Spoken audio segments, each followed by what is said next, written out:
So you want to get into podcasting or maybe even get a nice little mix board for your streaming setup, but you don't want to spend $500 and $600 for the likes of the Rodecaster or the Go XLR. Now, if that's the case, you guys are in luck. Today, we're going to be talking about the Maonocaster from Maono. This is a super budget-friendly alternative to the Go XLR and to the Rodecaster that still is packed with features, even though it's less than half the cost of its competitor. So in today's video, we're going to go through all the features of the Maonocaster, do an unboxing, and try to answer any questions you might have on a budget-friendly unit like this. Now, if you happen to look this up, you're going to see that it comes in a couple of kits. You can buy the Maonocaster by itself for right at $200.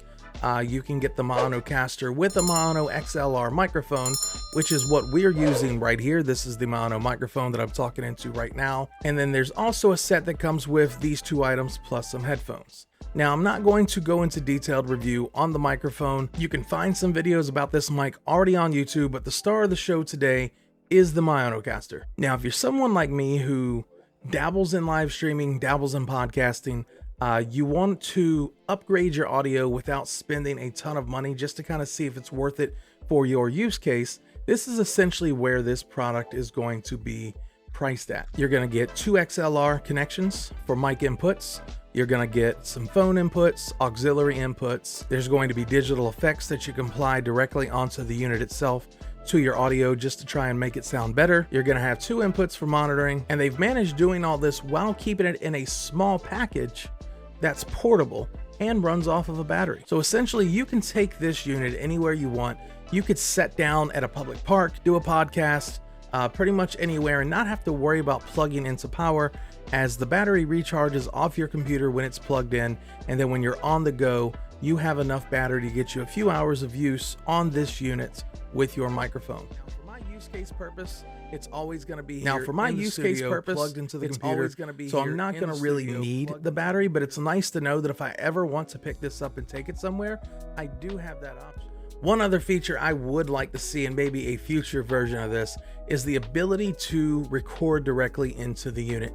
The fact that it's battery powered and portable and you can kind of carry it around anywhere, being able to sit down and, maybe do a phone call type podcast where you can just be sitting outside, you're on your mic, you hit record, everything self-contained within the unit would make this thing an absolute game changer. All right, now from here, we're going to go into the unboxing and then right into the feature reviews of this mix board.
All right, now I'm going to give a brief overview of the Maonocaster, the dials, the buttons, just everything they do. First and foremost, right in the middle, you have your main mix button, which is going to let you alter your volume as you're doing your podcast, your streaming, whatever it is you're doing with your recordings. This is going to let you control the volume of pretty much everything that's coming into the Maonocaster at one time. Over here, you see that I have my mic gain, my 48 volt for the phantom power, my mute, my volume dial. This is all controlling the microphone that you're actually hearing now. So we can turn that volume down if we need to. We can turn it back up. We can control the gain.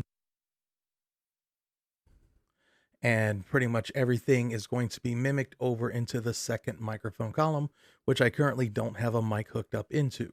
From here, we're going to have two dials up here. This is going to be for your phone input.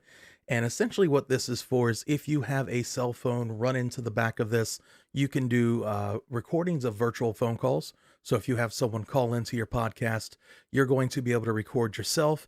You're going to be able to record them. You can adjust their volume.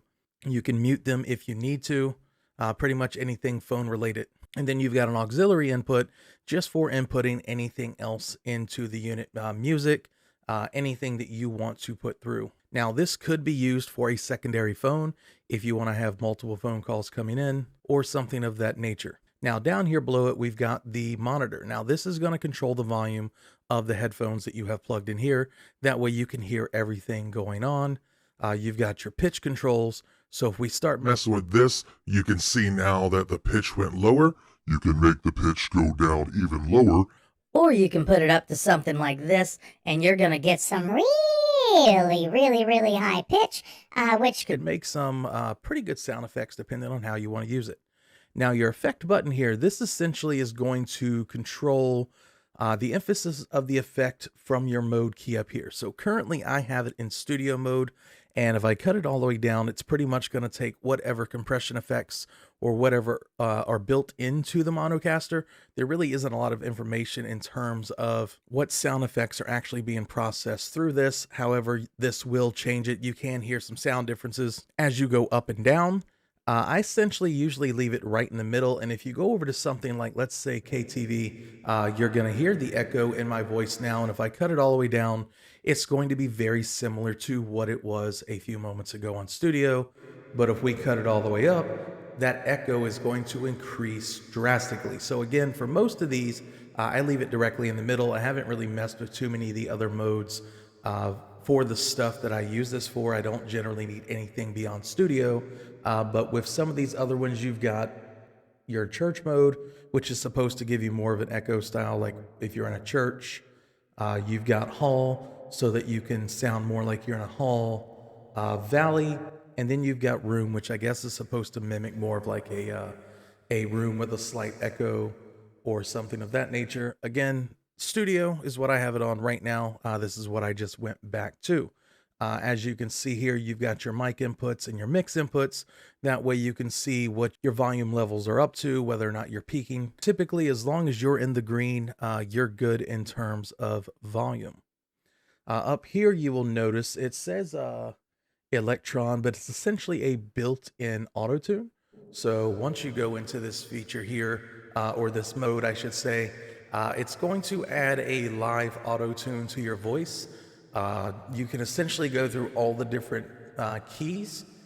So if you're working on a song or something like that, you can pick any of the key scales that you want to go to change how the voice effect is on. All right, let's turn that off.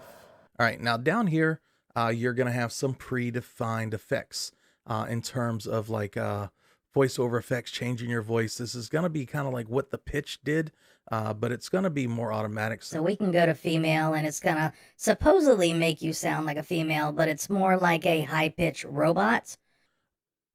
We can go over to male, and it's the same thing. It's just going to lower your pitch.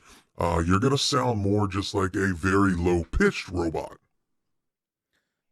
You've got baby, where it's going to pretty much put you up very high. It's again going to sound extremely robotic. And then you have robotic, which sounds pretty much like the male preset, just a little bit lower with more robots. Now, your 8 pads down here are going to be for sound effects. Now, it does have some predefined sound effects on there. The sound effects that I have on this one are the first one here. A few moments later. Okay.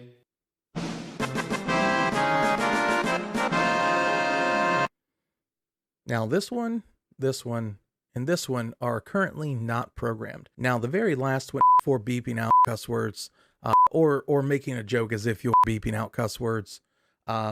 Any of these can be reprogrammed. There is a Windows application. I'm not sure if there's a Mac version. I haven't really looked, where you can open it up and you can program all of these to pretty much whatever sound effect that you want to do. Now, that's pretty much it in terms of all the dials and controls that are on the top of this unit.